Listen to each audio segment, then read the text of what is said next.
Okay, good afternoon. This is Guru Mike Schwartz, of course, with the FMA and Malay Arts Chronicles. Today, we have the pleasure of welcoming Guro Wes Bennett of the Lucaylucay Kali and JKD system. How are you doing, Guru? I'm very well. You needn't call me Guru. Wes will be fine. Okay, Wes. First of all, let's get started by hearing a little bit about your background. What brought you into the martial arts, as it were? Actually, coincidentally enough, this will be my 40th year in the martial arts. When I was an 8-year-old kid, my brother, Kevin Moore, came home from church camp and had been to a Church of God church camp where there was a black belt instructor in Kenpo Karate. He was actually under the late Sensei Parker.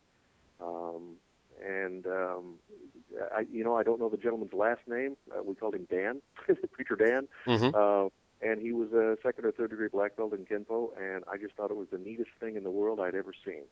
And long story short, after living in East Gary, Indiana, and then outside of Marietta and Smyrna, Georgia, I knew that I needed to know how to fight.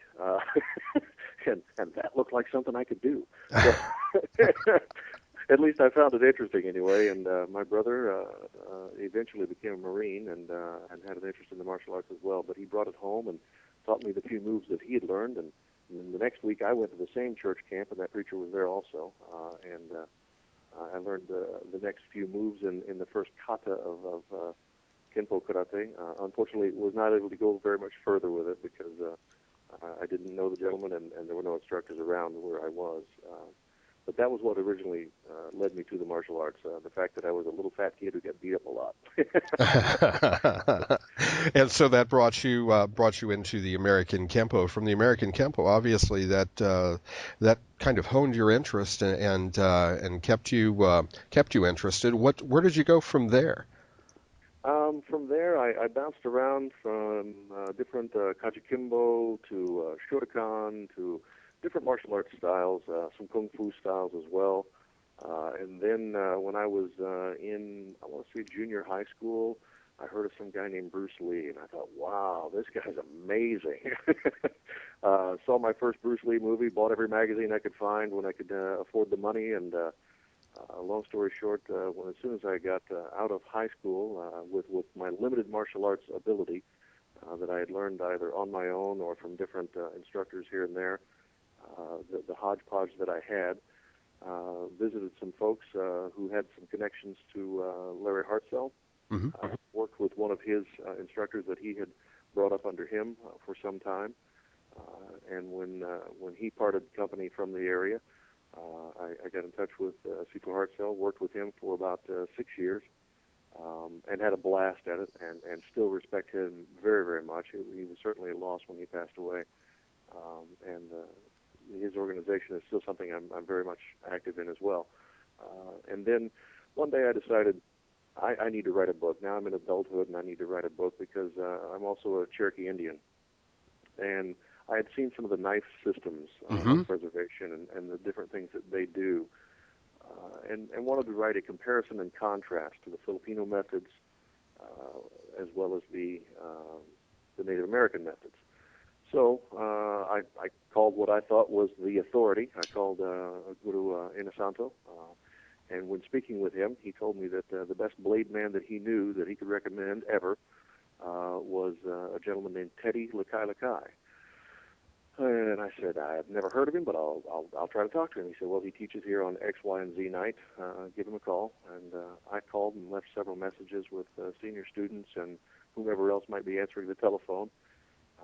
And finally got a little frustrated, shall we say. Mm-hmm. I call out there again to the academy, and the gentleman answers the telephone, and I just kind of lit in on him. The poor guy, I was bending his ear. I was like, I've left like 5 messages. I can't get this guy to return my call. If he doesn't want to talk to me, just let me know. I don't know what the problem is. Long story short, he said, well, I'd be happy to talk to you. Who are you looking for? This is Ted Lucaylucay. And I went, oh, crap. Open mouth, insert size 13 boot. So after I had lambasted him, I discovered it was the gentleman I wanted to speak with. We flew him out here to Illinois, and wonderful friendship ignite. He was the most magnanimous gentleman on the telephone, and the most knowledgeable person I've ever spoken with. His family was that way as well. Lucaylucay was an amazing gentleman, and when we flew Guru Ted out, he was not just an instructor, but one of my best friends. And it hit me hard when he passed away in '96. And how much time did you spend with Guru Ted? I was overall with him a little over 11 years, and 11 years well spent. And in that 11 years, I might add, I was able to hit him exactly one time. And I'll be honest, it was an accident. I was blocking an incoming shot with a shoulder roll and elbow cover, and as I blocked it, my elbow slipped and hit him in the jaw. I remember the words "good shot" right before he punched me between the eyes.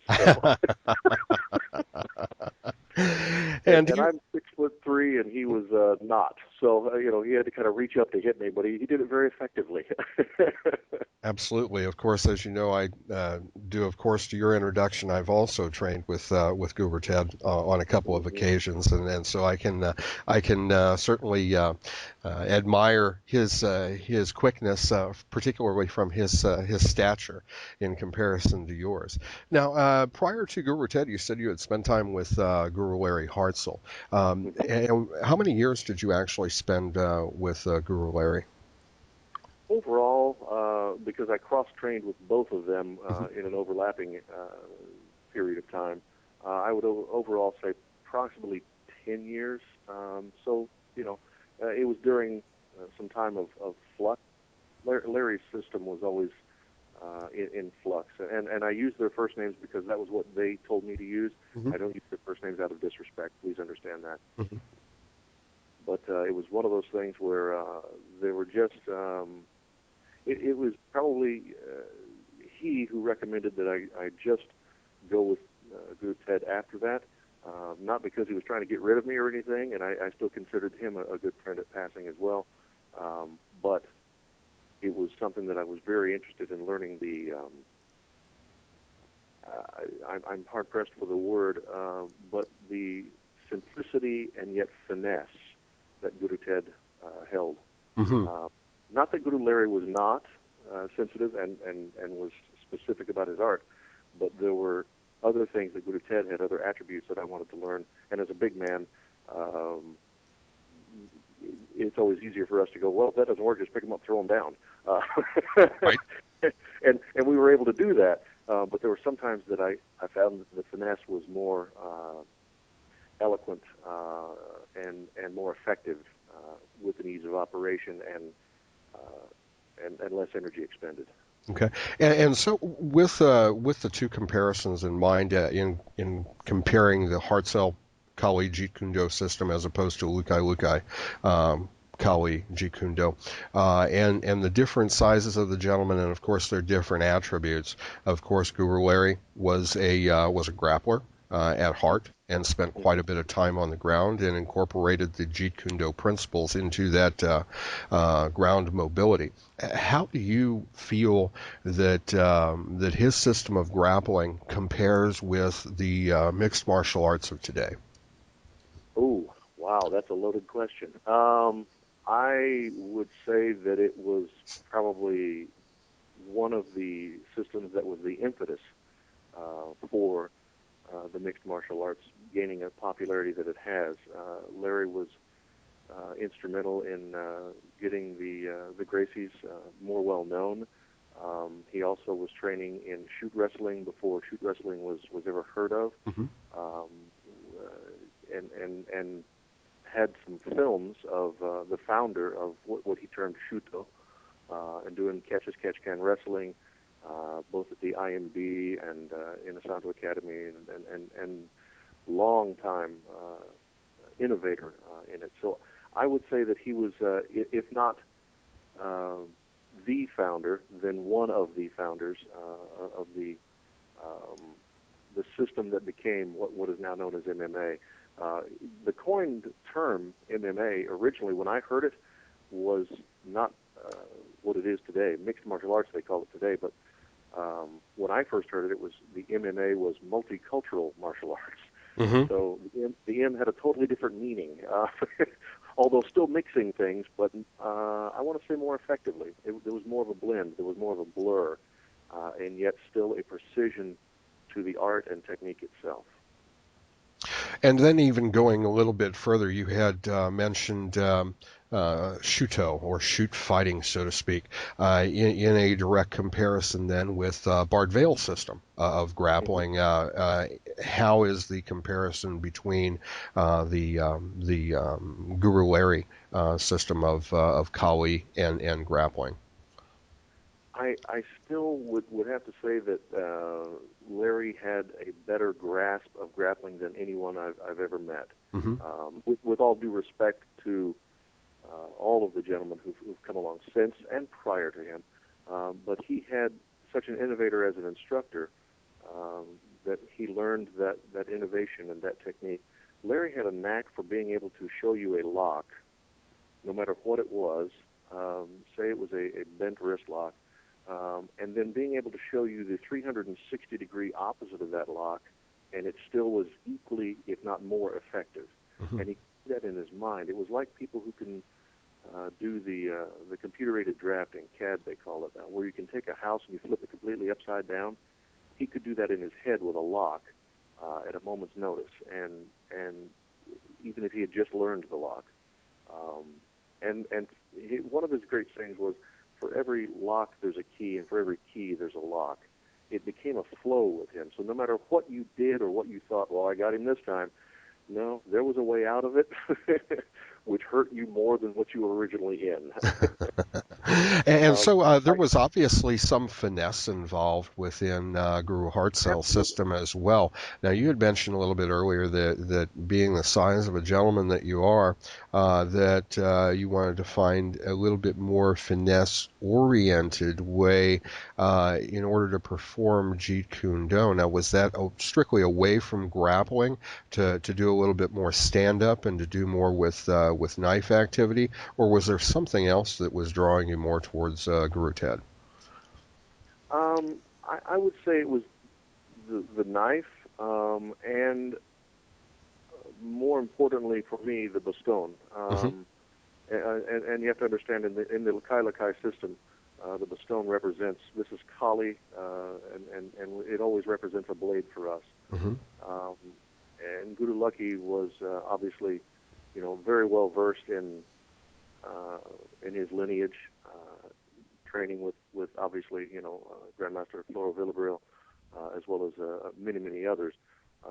He and Juanito Lacosta, Manolo Lacosta, were very, very close friends, and had known each other in the islands before they came to the mainland.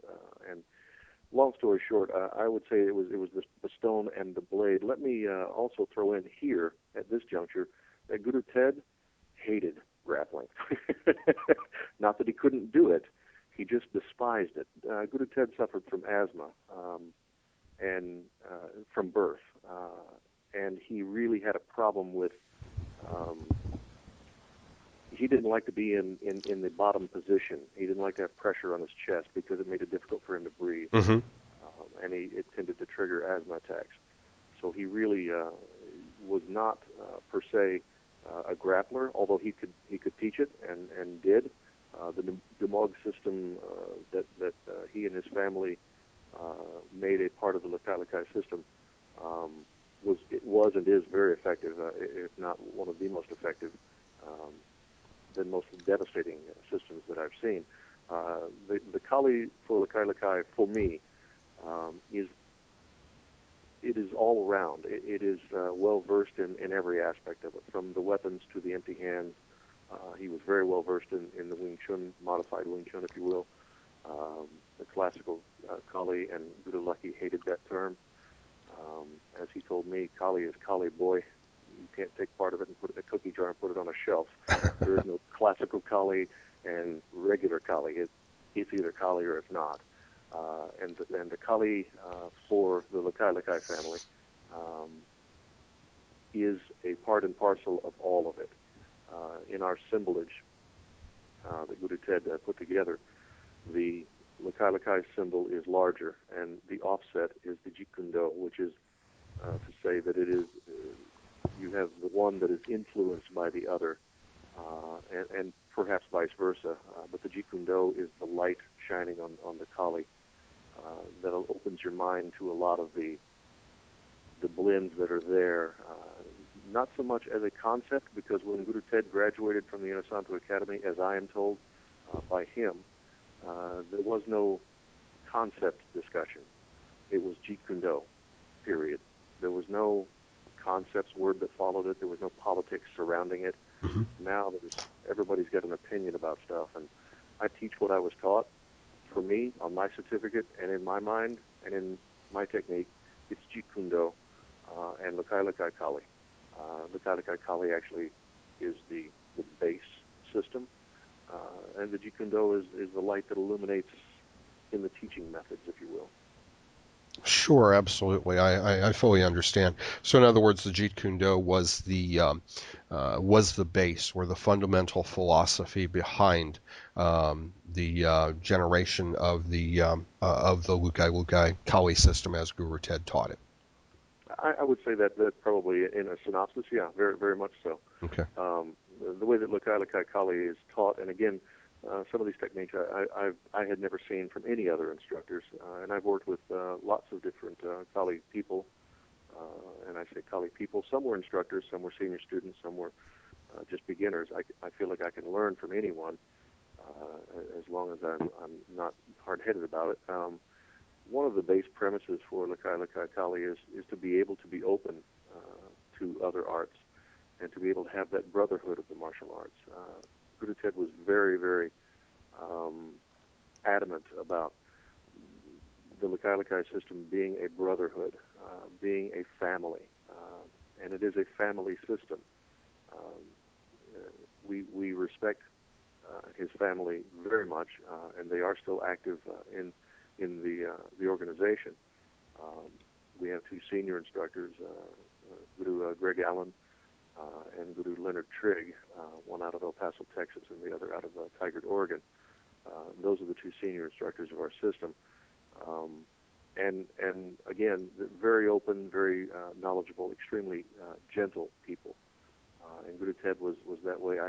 Only one time do I ever remember him having a harsh word to say about or to anyone, and that was when someone had actually wronged his father, and he felt that needed straightening out. And since he has passed, I will leave that name out of this. They have to live with whatever they did. Understood. And let sleeping dogs lie, so to speak. Amen. So, due to Guru Ted's asthma, you say that he did not like grappling whatsoever, though he did teach the grappling as well, or Dumog, as it were. Did he have involvement, or did he have stick grappling techniques that he would teach, and was that something that was part of his system? Absolutely. We have a whole system of requirements for instructorship. There are 8 levels of student and 4 levels of instructorship, and in that there are included some stick grappling procedures, if you will, Mm-hmm. And techniques, specific techniques and drills, and they all go off of our base sets. Not that it is a kata-oriented, but if you've seen how Kali is done, those drills build on the base foundation, and then it is up to the individual, and you let the weapon dictate. And with that being said, Guru Ted was phenomenal with the stick, or with the baston. So obviously was the same with the blade. How do you think he felt, or did he have a consistent belief as how he felt about the stick sparring, such as like WCAF and things of that nature? Do you think that he foresaw any of the tournament experience as it is presented today? Guru Ted was actually at my home quite a bit here in Illinois, and Richard Bustillo actually came in for a couple of seminars when the WCAF organization was being founded. As you know, Richard was one of the founding members of this organization, Mm-hmm. and really was kind of the spearhead for it. And so I kind of, at the time I was kind of involved in the beginnings of that, and when I spoke to Guro Ted about it, we had some discussions, and we all looked at the different things. His system is not, I don't want to say it's not like it, but it's there are some definite differences between that and say the Kenyete style of sparring. Lucaylucay and Guro Ted both did what Guro Ted referred to as stick boxing. Mm-hmm. Again, Lucaylucay called it Kali, and which meant that all the weapons were in play, whether Mm-hmm. it was empty hands, feet, headbutts, elbows, all of that is in play. Because in truth, when combat comes down to combat, you don't just depend on the bastone. At least, hopefully, you don't, because survival is a matter of life or death, and all of the weapons should come into play. At the time of his passing, he was in the process of putting together an organization, a loose-knit organization, I'll say, of having different tournaments of the stick boxing. One of the last few videotapes, DVDs now, that he put out had to do with stick boxing. It was actually entitled Stick Boxing, and kind of gives the base of the foundation of what he was talking about. Mm-hmm. When Lucaylucay saw that, he was like, "Why are you going to put a tape out on that? It's the same thing we've been doing for 100,000 years." And again, he thought Kali was Kali. Period. There were no discussions about, well, this is different. This is stick boxing. That's all part of it. And so when Lucaylucay taught Kali, he taught it top to bottom, side to side, all around the circle. The idea was that he did not believe there was a separation of it. Now, Guro Ted was very instrumental, I think, in telling some of the stuff that, bringing to light some of the stuff that others may have glossed over and ignored. And in some of the sparring gear that you have to wear Mm-hmm. In some of the organizations, not necessarily WECAF, because I'm not active in that in any way right now, so I don't have room to judge. But some of the gear that I have seen in some of the organizations, it's prohibitive in that it it limits your vision, it limits your movement, Mm-hmm. and he didn't necessarily like that. Keep in mind that Guro Ted was in the 70s, and of course Guro Larry was as well. Very much, they were brought up with very little sparring gear, protective gear, if you Sure. will, and they believed in contact sparring. Now, later on, as we all get older, you start going, I'm thinking in my 20s, I probably shouldn't have taken that knee shot. That wasn't a really good idea. And we try to protect our students as best we can, but at the same time, they need to, if they're going to fully understand the combat, it needs to be overall, and it Mm-hmm. needs to, I'm not saying don't experience the other ones with the gear on, but you also need to understand how to control your weapon and do the sparring with all of the weapons involved, and not injure your opponent as well when you're sparring. So in other words, he envisions something in between WECAF and the Dog Brothers system. I would say yes. I mean, obviously the Dog Brothers, some of them, the older guys, I'll leave it at that, were out there. The founding members of the Dog Brothers were at the academy at the same time that Guro Ted was teaching there. Mm-hmm. When Guro Ted graduated the academy and became, as I understand it, the first graduated instructor to leave with full blessing of Guro Dan to go out and start his own academy. He came back at later times and was teaching classes at the Santo Academy. Some of the Dog Brothers were there taking classes at that time, and some of them had been in class alongside him. Some of them were after he had already graduated. But with that said, yeah, the Dog Brothers, with all due respect, they are hardcore, and welcome to it. I don't know that at 47 I want to climb into the ring and take a full shot from somebody without protective gear. I would say that a modicum of protection obviously is always something that you need to have, and a lack of stupidity, I guess, is another thing that I think is inherently missing sometimes in the martial arts. You see people who teach the things nowadays, and they say, "Oh, well, do this, do this, do this." Really, I don't know if that's the safest method. And what worries me about that is not necessarily the adults, but when you're teaching children, you can't you just can't teach it that way. As Guro Lucky once put it to me, when you teach Kali, there are levels of it. You don't teach. I'm hesitating because I know this is an interview, and I shouldn't think like that. Let's just talk conversationally. Absolutely. You don't teach decapitation to a 5-year-old. You teach parry, safety check, hit. Mm-hmm. You don't teach commercially to or you do teach commercially to a child or to someone who is not necessarily going to teach the system. You teach the inner sanctum, if you will, the stuff, the actual meaning behind the moves, sometimes to only an elite few. And I say elite only because knowledge can be dangerous in the hands of the wrong people. If someone comes in and they tell me they're a gangbanger, or they're this or they're that, I teach a lot of law enforcement and Department of Corrections.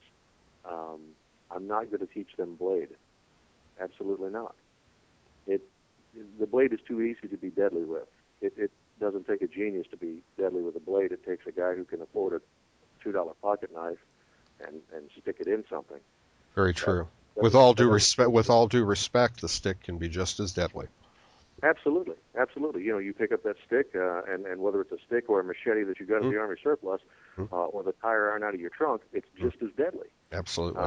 And so when we teach commercially, we teach parry, safety check, hit, and because that gives you the routes of motion. The routes of motion are in nature, and those routes of motion can be interpreted by a guru, but you need to have that level of expertise before you do that and decide. The old way used to be they would. You've probably seen this in Inosanto's book, where he was judging whether he was hot-headed or not. And I believe it was Max Sarmiento had his hand on Guro Lucky's head, and was, we'll see whether you're hot-headed, because that was how they judged. If you were a hothead, they didn't want to teach you certain techniques because you're dangerous. And duly so. Obviously somebody's got a rap sheet as long as your arm. You don't necessarily want to teach them how to be more deadly than they are.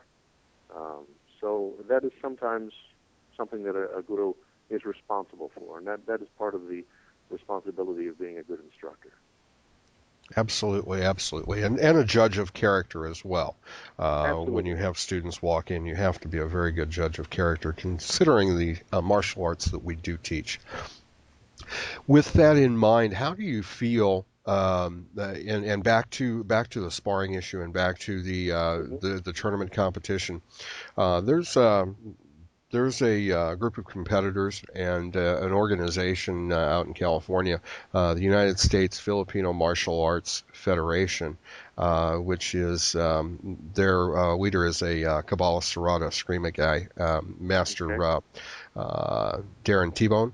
And they've created a system of tournament sparring that is actually consistent somewhat with WCAF, but also has variations of stick point sparring, knife point sparring, and we'll also be introducing further technique and in disarms and things of that nature. How do you think that a sport stick sparring competition like that will progress? I mean, do you think that there should be a future for that? Do you think that is something that will open up and will continue to flourish? I would hope so. I'm not familiar with with neither the guru you're speaking of, nor nor the organization, nor this system of sparring. However, with that said, if it entails what you were just describing to me, Mm-hmm. I would think that would be a welcome thing in the Filipino martial arts. At least I would hope that it would. The rules sometimes can be prohibitive, and by that I mean, obviously they're there for safety, Mm-hmm. and there was a reason to come up with some rules. Other rules were put in there simply to aid the entertainment factor in some systems of sparring. And I don't know that those were the best for the art. Back in the day, actually the Dog Brothers have a video out, DVD called The Grandfathers Speak. Mm-hmm. And some of the sparring on there that you'll see is more of the, I want to say, point style type Yes. sparring. Mm-hmm. And if it is an open Filipino martial arts spar, then shouldn't it be done, in my humble opinion, like you do it in your class? If you don't allow blades in your class, then don't enter the blade spar. You know what I'm saying? Yes. If you are going to have an overall spar, then shouldn't it be overall? I think everyone has seen the clip of the students at the time under Grandmaster Flo Villabril, where they're in the high school gymnasium and they're doing the free spar, and Guru Greg Lantiel, as I understand it, I wasn't there at the time. I was kind of young, but when he disarms the gentleman with his foot, Mm-hmm. Mm-hmm. and I think everyone has seen that piece of film, and that's the kind of thing that I think would be an open thing, and a welcoming thing for the Filipino martial arts. At least, again, I hope it would. And again, you have to have a certain level of expertise to be that controlled and not hurt each other. None of them had any protective gear on when they were doing this. But it is something that needs to be, I think, brought to the forefront. Mm-hmm. And I would be welcome to. I would be welcoming of it. I would like to see something like that happen. Do you think in that particular instance, or that in your opinion, with that type of a tournament situation, that it could enter from a stick sparring situation into stick grappling, into point grappling, so to speak, with stick in hand? Certainly, I don't see any reason that it could not have an escalation of different areas, nor do I see any reason that it couldn't have an escalation of different weapons. Mm-hmm. Guru Dan used to teach, and Guru Ted kept on teaching that way. Sometimes when someone shows up to a fight, if he's got two bastones, you hope that you have two bastones and a blade. Mm-hmm. If he shows up with two bastones and a blade, you hope you have two bastones and two blades. Mm-hmm. And the idea was to always have one more than the other guy had. Right. Whether you had to take it away from him to get that or not was up to you. But I would think that would be a very good thing in the arts, and again, something that that not only the students but hopefully the instructors would welcome. And then again, taking it one step further, do you ever foresee a point to where the mixed martial arts of today could escalate to have a weapon or a stick in hand? I would like to see something like that. Mm-hmm. I'm not sure that the mixed martial arts organizations, and I'll put that out there as a generic term, Mm-hmm. would be welcoming of that. Right now, I feel they probably feel like they have enough on their plate trying to control their fighters now, without getting lawsuits and things like that. Because there are times when you look at this and you go, wow, somebody's going to really get hurt there, and sometimes the rules again are to protect the other fighters. With that said, again, I stress the need for control. Mm-hmm. And whether it's the referee having that control or the fighters having that control. But yeah, I would see that would be something that could happen, probably with different organizations than are out there now. Sure, sure.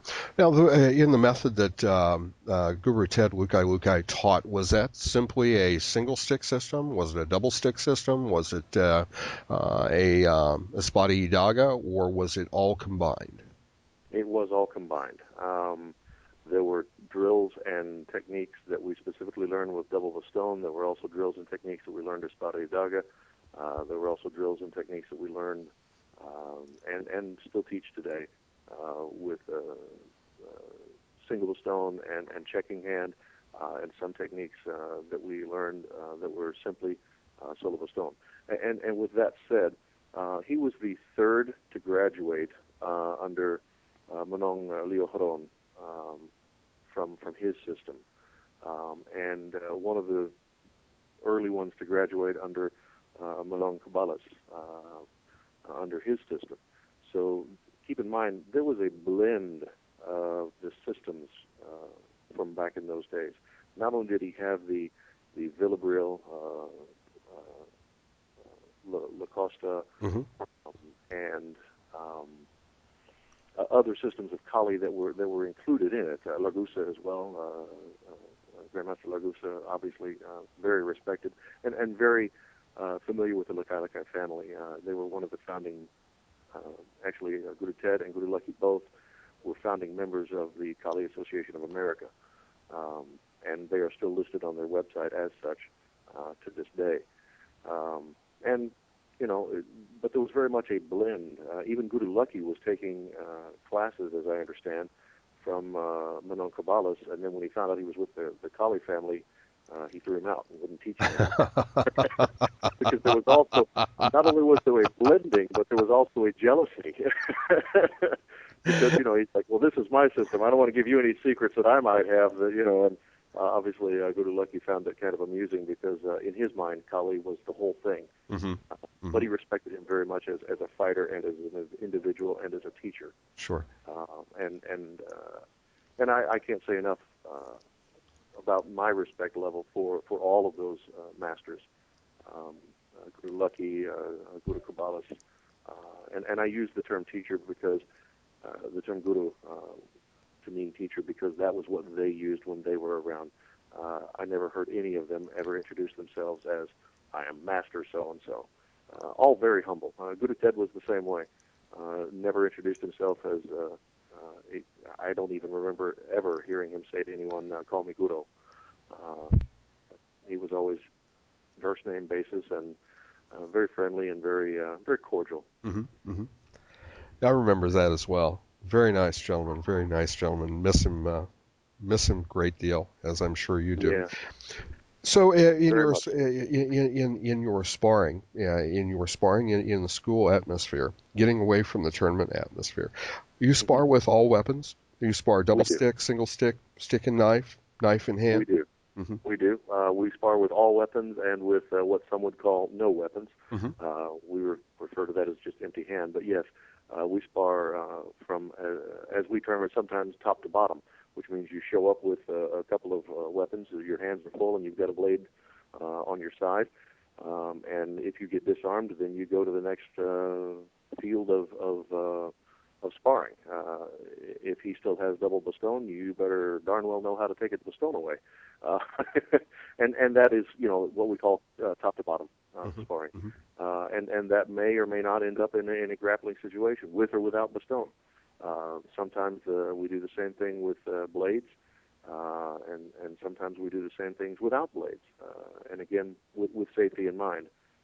And in the system as I teach it, I try to keep it as pure and as close to what Guru Ted taught us as possible. I'm by no means at his level. I aspire to be there, but I will never be there. In all truth, having met him, Mike, he moved like he was walking on melted butter. And I cannot mimic that to save my life. Once in a while, I will see something in a mirror and go, "Oh, I almost did it there." The man was very smooth. He was so smooth, and he made it look effortless. It was like that. It was like he was born with that baston in his hand. And regardless of the size of the baston you gave him, make it look like he had handled that weapon a million times before. And what is the average? What is the average size of the baston within the Lucaylucay system? I know some system, obviously, as you well know, the Kabbalah system. We work with a very short baston in 18 to 20 inches. In regards Right. to the Lucaylucay Kali and JKD system, what size stick do you folks use? On average, and again, you should measure it for your individual Mm-hmm. use. Mm-hmm. From fingertip, if you hold your arm directly out, from fingertip to armpit is where the length of your baston. It should be as long as your reach. But with that said, on average, it runs between 28 and 31 inches. And obviously, you can work with something shorter or even longer, such as a staff. Absolutely, and we do still have many drills from the Largamano system as well, Mm-hmm. and those are a 36-inch baston as we were taught it. They can be longer or shorter for your movements, but we also do. You might even see a class sometimes from time to time throwing in something called lock and block that you might be familiar with. And I got to Just a tell you, bit. you tend to choke up on a 30-inch weapon when you're doing lock and block. I'll bet. I know you do. I know I have working with various systems and working with various size baston. You know, I've personally just between myself, you, and our audience that's listening, I've done quite a bit of research. Primarily, most recently, but also several years back, in regards to the influence that obviously the Europeans, the Italians, and the Spaniards had upon the Philippines and their particular system. And I was always come back to a system that I have now seen a little bit more activity from out of Italy called Nova Scremia. That operates with a system of about a 3-foot cane. And I noticed that a lot of the movements that are within that system seem very familiar and somewhat Kali-like in nature. What influence do you think that perhaps the Italians may have had on the generation of the acceleration, I should say, of the Filipino martial arts at that time, and if they had a great deal of influence? I was, specifically the Italians, if that's what you're asking me. Italians and Spaniards, so to speak. Okay, all right. Well, I do know that there are certain Kali organizations that feel that Kali is predates the Spaniard/Italian invasions, and that should be kept pure. Guru Ted was of the idea that it all helped to accelerate the art. It all helped to develop the art, and they were part and parcel. For instance, cerrada means to close. Yes. And de cuerda means kind of the same thing, except close quarter, So de cuerda actually being the system that as I understand it, that Grandmaster Angel Caballas was schooled in. Correct. But he chose to call his cerrada after a gentleman came up to him at the end of a sparring session and said, "Oh, I noticed that you use a lot of the cerrada movements," and he was like, "Oh yeah, close the door. I kind of like that," because he did. He would close the gap. He was a very close quarter fighter, and so he chose to name his system that. It was still de cuerda, but with Manong Angel's influence. And I say that to say this: Kali was a very ancient art of the Philippines. It obviously had influences from other arts. There are some Malay martial arts that are found that look very similar to it. There are some systems of silat that look very familiar when you compare and contrast. And I would say that the Spanish and Italian, as well as later the Japanese, as much as they were hated by many of the Filipinos, had an influence on the art itself. If nothing else, the Japanese had an influence on the uniforms. I see a lot of the uniforms now that look very much like gi material, and good or bad, that influence needs to be attributed. Mm-hmm. Guru Dan, Guru Lucky, Guru Ted always said, give credit where credit is due. And if that credit is due and ignored, then you're failed to repeat the process. And that is a failure that is expensive. And by that I mean it's expensive in terms of time, it's expensive in terms of knowledge, and a waste of energy and effort. If that is already there, and known by that name, for instance, obviously we know that the French had an influence as well. They have a term in their sparring called l'escrime. Right. And you know, obviously that sounds very much like the term eskrima. Mm-hmm. Mm-hmm. Germans have a very similar term, and Guru Ted was of the opinion that all of the arts had an influence on each other, and thus the reach for him to create what he termed Temujin, which was a system inside the Lucaylucay Kali and JKD Association, inside that kind of a brotherhood inside the brotherhood, if you will. What he took was people who were, I call it the scarred and endangered. He termed it as an elite group, and I don't like the term elite, but it was his term, not mine. And I shy away from that only because I was a member of that and still proudly carry the Temujin logo anywhere I go. The Temujin was the given name of Genghis Khan, Mm-hmm. and he felt like, again, Genghis Khan, for all the bad that he did, was also instrumental in bringing bands of tribes that could not get along together and fighting for a common cause. And that was what Guru Ted aspired to do, and was instrumental in doing very much so. He was very good friends with Larry Hartzell, and he were very close friends. They often sat together at each other's homes and had dinner and hung out with each other's families. And anyway, he was also friends with Erman Suwanda. He was friends with one of my Silat instructors, Suhardin bin Haji Al-Hamid, in the Silat Sinigayong system. And again, the open door policy of Guru Ted played well. It was not something that people walked away from him and went, yeah, you know, that guy's a jerk. That never happened. I never heard anyone say that, and would be hard pressed to not argue with them that he was more of a giver than anyone I know. He would share techniques and offer advice when asked. He would also be quiet, listen, and learn when he thought appropriate, and never at any time did he think that he was done learning. He was always open to that idea.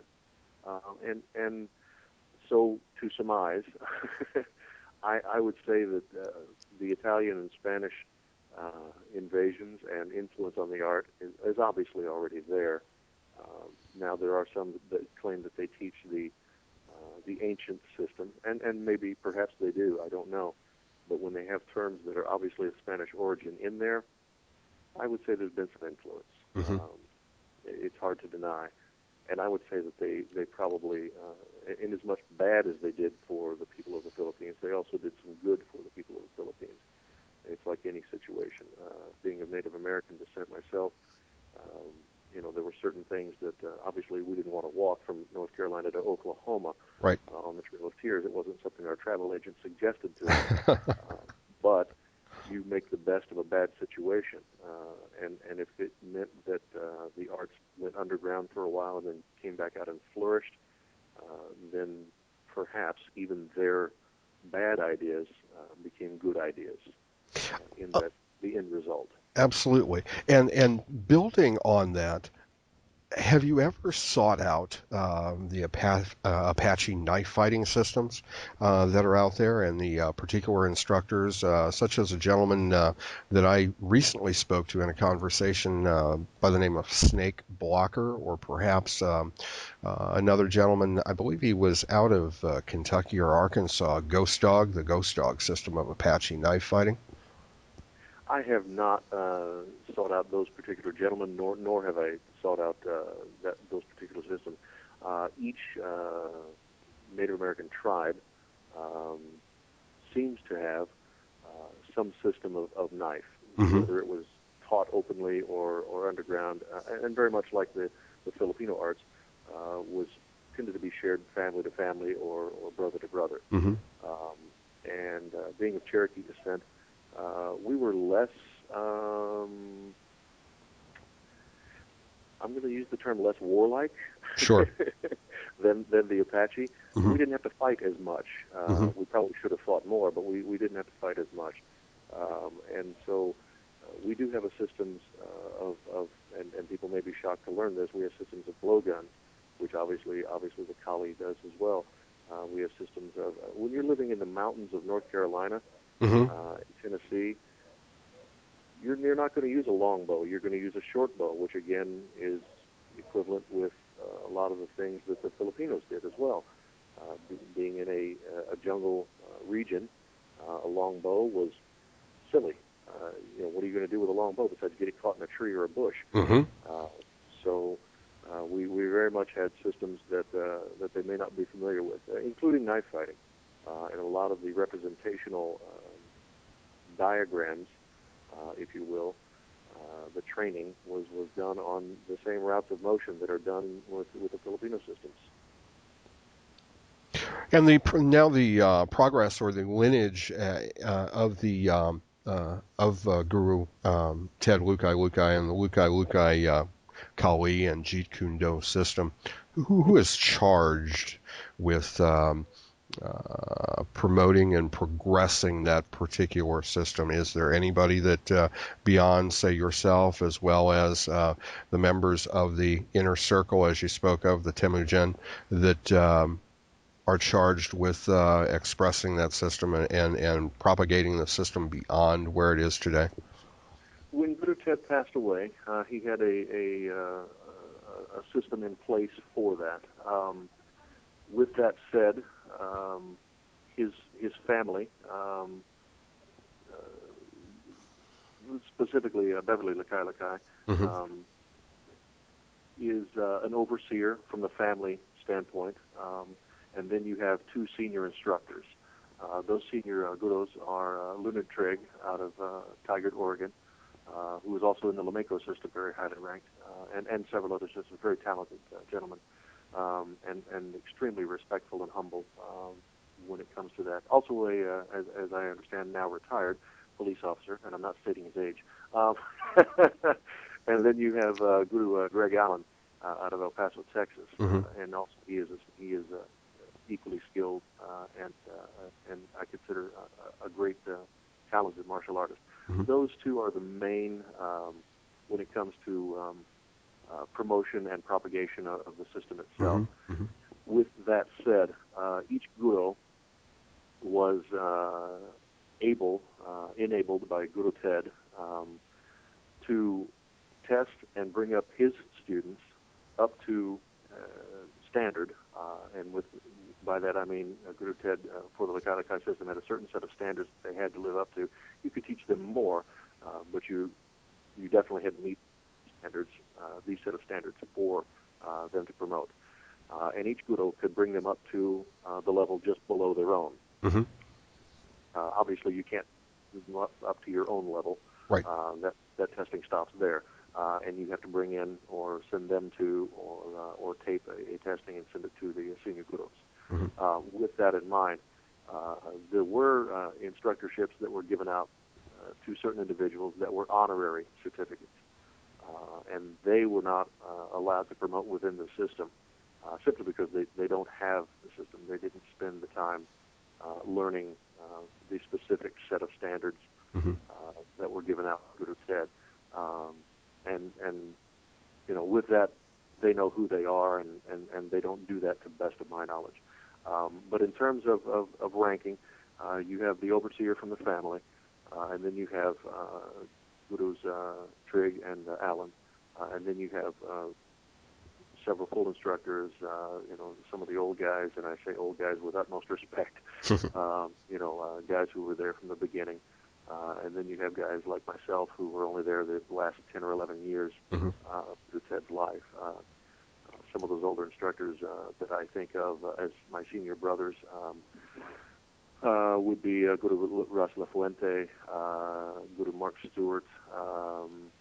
These guys were all part of the Temujin organization and part of the Louis Campos is another, and all of these very, very talented martial artists. And politics aside, Guro Ted did not do politics and would not do politics. So when he passed away, that was the system of promotion that he had in place. If it has been altered since then, it was altered without his approval. Mm-hmm. Mm-hmm. Where do you see the system of Lucaylucay Kali and Jeet Kune Do 10, 20 years from now? Where do I see it, or where would I like to see it? Where? No. Okay. The question is, where do you see it at that Where point? do I see it? Mm-hmm. Um, Given the path that it's on now, given the path that has been set to date. okay. I'm going to be completely candid and honest Mm-hmm. in the answering of that question. With all due respect to all of the instructors, unless we all pull together as Guro Ted wanted us to, I see in its future a very dismal, although not dead, but a very dismal set of circumstances for the art. And I say that with heavy heart, because Guro Ted would not have had it that way. Although he was not a self-promoter, he did not aspire to be great. He tended to put other people in the limelight and him stand in the back. And he was very good at that, extremely good at that. And everybody will tell you who was around him. He was a perfect gentleman at all times that we were around him. And he aspired for the art and arts to come together. And cue the Beatles song here. But it was very important to him that it survive. And I'm not saying that it won't survive, but the propagation is going to have to pull together as a unit and become more communicative with one another. Sometimes, we all get busy with our lives, and in that, you tend to lose touch with, okay, well, I'm not even certain who's actively teaching and who is not. Mm-hmm. Mm-hmm. And that's unfortunate. I know a few who are actively teaching. I know a few who are actively practicing but not teaching, simply because of politics. And it happens every time a guru of repute passes away, and it's unfortunate. It hurts me to see the direction or lack of direction that sometimes happens when great men like that pass away. Mm-hmm. Sugong Lee was the same way. There was some foundering, and people weren't even sure if it was ever going to recover from that. They have, and I'm hoping that Lucaylucay system will do the same thing. I know I will do my part to keep this art alive. I teach at least 4 times a week, and one of them is a free class. And I do so because the art has to survive. Mm-hmm. Last year, late in the year, I had a small stroke, and was blessed with double vision. That made me go back to a lot of the drills that Guro Ted had taught to me as a beginner, and relearn my distance, timing, and relationship to those. And now, after a few months of practice, I'm able to function. And thank the good Lord above, there were no other ill effects other than once in a while foundering for a word, which as a morning show host on a radio station makes it a little problematic. Luckily, I have a co-host who looks at me and goes, "Were you trying to say something?" And can make a joke out of it. So, But in all honesty, I would say that unless we pull together, we shall surely fall apart. And I don't want to see that. Sure. There are some very talented individuals within this system. I don't know how many are still teaching the pure form of what Guru Ted taught. I know there are many who are practicing it, but I don't know how many are teaching it. Given the slow and steady and, shall we say, quiet progression of Lucaylucay Kali and JKD, has anyone reached out to to have a meeting of the Temujin, as you say, meet Well, together, I have a conversation? I snicker only because being the only one in Illinois, Mm-hmm. Mm-hmm. I tend to get all the phone calls from the West Coast, Really? and I don't know why, but they all kind of and I at the time of Guru Ted's passing and since his passing, I remain the Midwest Regional Director. Mm-hmm. With that said, we also directed some because we had no representative in the South and Southeast as well, so there were seminars in Florida and Georgia and other places in that area that I was instrumental in getting Guru Ted to do. When I first spoke to Guru Ted back in the day to find out about writing the book with him, there was he was not doing seminars and had no desire to start doing seminars. After long, lengthy conversations with him, we were able to convince him, and I say we, myself and my ex-wife, were able to convince him to get out there and show what he had to the public, as opposed to them having to go to California to find that.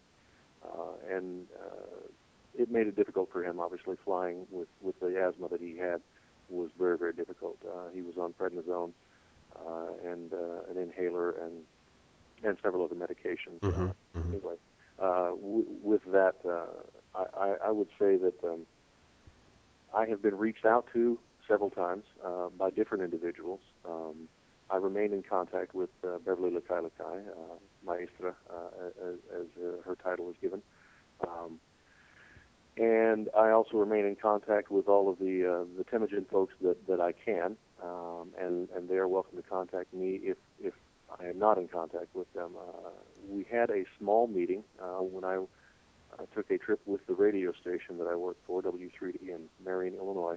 We went out to California on a train trip with a group of listeners and got together at a hotel with a bunch of the Temujin crew. Unfortunately, Beverly was out of town at the time and was not able to attend. Guru Tanya, Ted's ex-wife, was able to attend.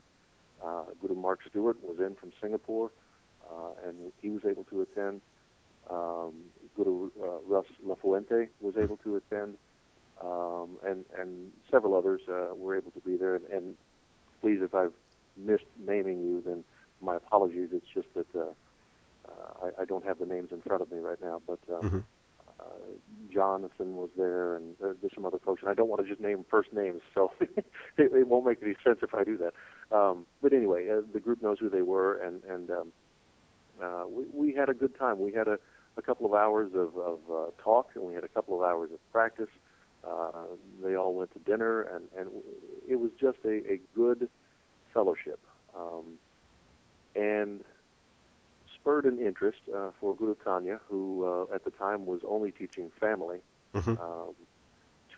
to get back out there and start teaching. I mean, she was with Guru Ted from the inception when he was out there doing his own thing and showing his knowledge, and she is a fully ranked guru,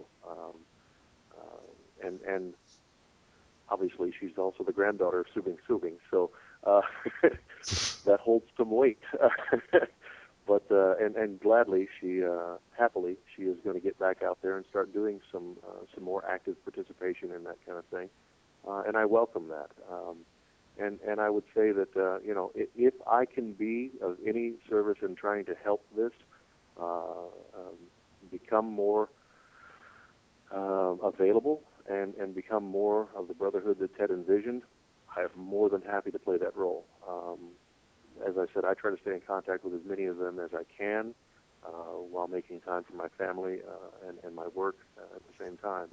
Um, and I welcome that kind of thing. And again, if I can do it from out here, I would love to. Don't make me come back out to California. I'm just saying. While I enjoy being out there, it is a difficult and expensive process for me to get there. Of course. Obviously, you can't just pick up and travel from Illinois to California on a whim. But I am open to doing more seminars and have been doing so, and have been reached out to from organizations all around the world that are interested. It remains to be seen whether I will be able to go there or not. I still haven't got that passport. But good Lord willing, and things work out, that will be something that will be coming in the very near future, and hopefully bringing Lucaylucay back to the forefront that it should be, within the realm of not taking away from other systems, not stealing from or borrowing from, but welcoming them as a part of the brotherhood of Lucaylucay and the brotherhood of the Temujin organization as well. That would certainly be outstanding. I'm a huge admirer, of course, of Guru Ted Lucaylucay, and I've had experience working with him as well as yourself on many occasions through, of course, my primary instructor, which was Chuck Cadell. So, I mean, I really hope that things do build. It is a shame that systems and family arts do take a turn, not necessarily for the worst, but perhaps due to the absence of the progenitor, the founder of a system, they sometimes have a dismal future. I mean, for many years, obviously after Master Ed Parker's passing, of course, American Kempo had taken a similar turn, and everyone was disorganized. And finally, there were several individuals like Jeff Speakman and others who turned up to take the leadership role and tried to continue on. And to be honest with you, I don't know whether they've fully survived, but they continue to work on. And to be honest with you, and I have to throw in here, Jeff Speakman is an Illinois boy. From around the Peoria area, and it happened. In getting back to the Filipino martial arts, it happened in the Kajikimbo had a certain amount of breakup with the passing of some of their people. Excuse me. But you also had the same thing happen in Grandmaster Leo Joron's system. You had the same thing happen in Grandmaster Andrew Cabala's system. And everybody has different offshoots and different, I'm going to be the leader, I'm going to be the leader. I'm not interested in who's going to be the leader. What I'm interested in is in propagation of the art as Ted taught it. And that propagation building on a positive note, not a negative note, not saying, oh, well, it's mired down in Quickmire of 20 years ago or 15 years ago or whatever. I don't want to. It is a timeless system, and I would dare say a system that is welcoming of any practitioner at any level, at any time, to be able to learn from it. And I think that is key in any of the systems. Obviously, none of these, as you very eloquently called them, progenitors of their systems, foresaw the infighting, backbiting, and non-brother-like activities that went on after their passing. It's a shame. And those who are causing that infighting, backbiting, and catastrophe inside those systems should be ashamed of themselves. And I'm not mincing any words here. Because I just feel like, Guru Ted passed away in 1996. These other instructors passed away, obviously, different years, but you need to pull together as the Filipino martial arts. If you don't pull together, then you are one of the people who are causing the problems. And shame on you. You mentioned Guru Chuck Cadell. Excuse me. He holds an honorary certificate under Guru Ted as well. and Ted respected him very much.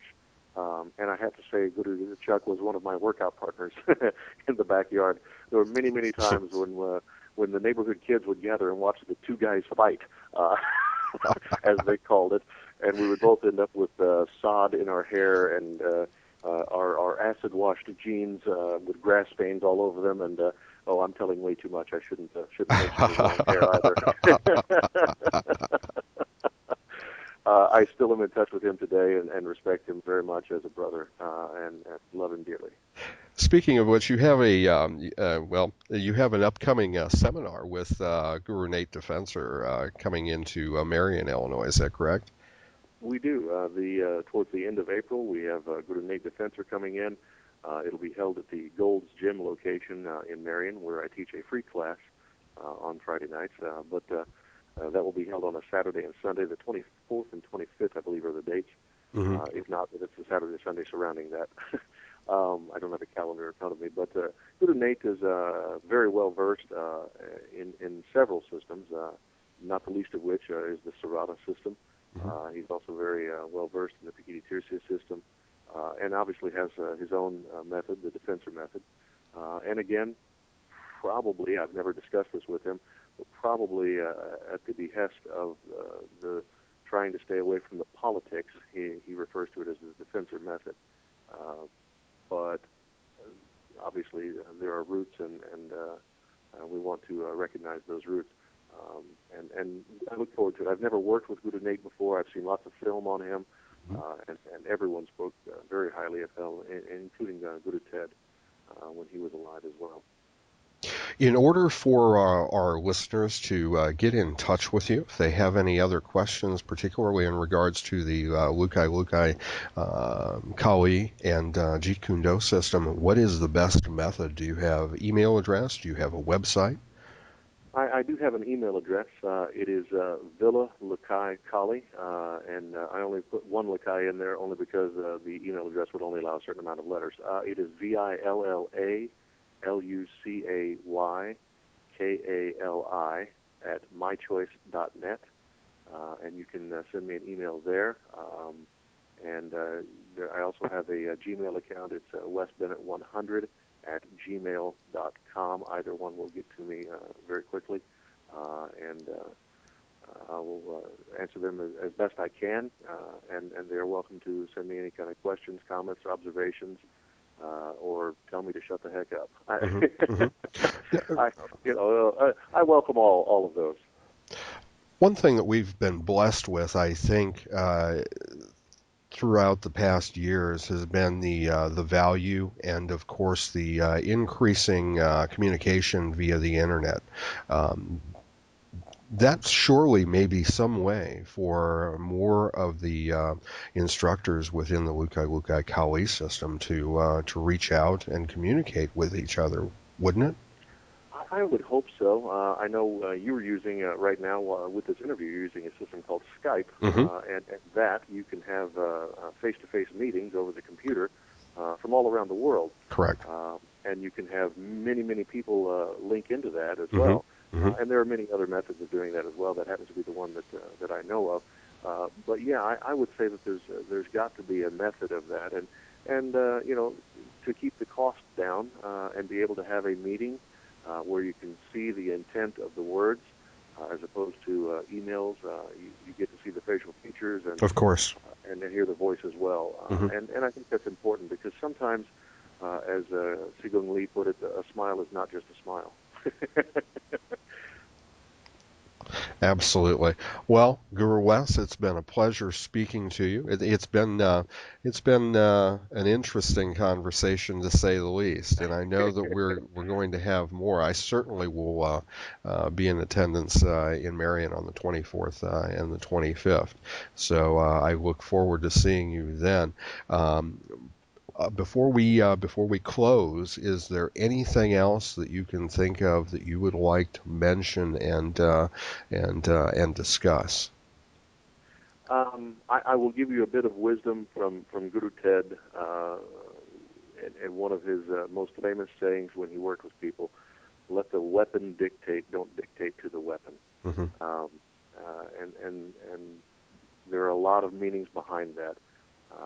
I once had a gentleman who came down and wanted to take some private lessons with Guru Ted, and I arranged some private lessons and was standing there when the gentleman came up to him, and I use the term gentleman loosely in this instance, and said to him, and I quote, "I don't want to learn that regular crap. I want to learn the secrets. Just tell me the secrets." Mm.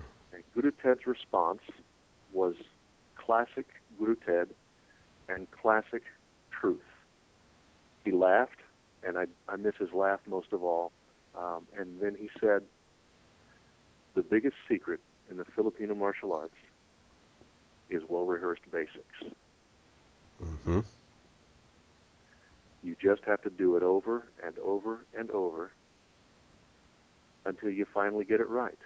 Repetition breeds perfection." And he turned and walked away from the gentleman.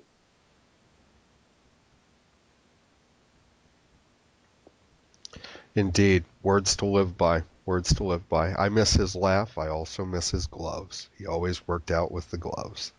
Yes, always. He always wore the weightlifting gloves. Yes. As a matter of fact, I still have a pair of his gloves here that I keep, and I've got a few of his shirts. Obviously, they don't fit me, but I keep them as mementos. He was at my house so often that he would leave clothing behind, and he would pick it up the next time around or whatever. I miss a lot of things about him. I miss my friend most of all. Mm-hmm. Well, again, Wes, it's really been a pleasure. Look forward to seeing you soon. All right. Sounds good, Mike. You have a nice evening. You too, brother. God bless. Okay. God bless you too. Bye.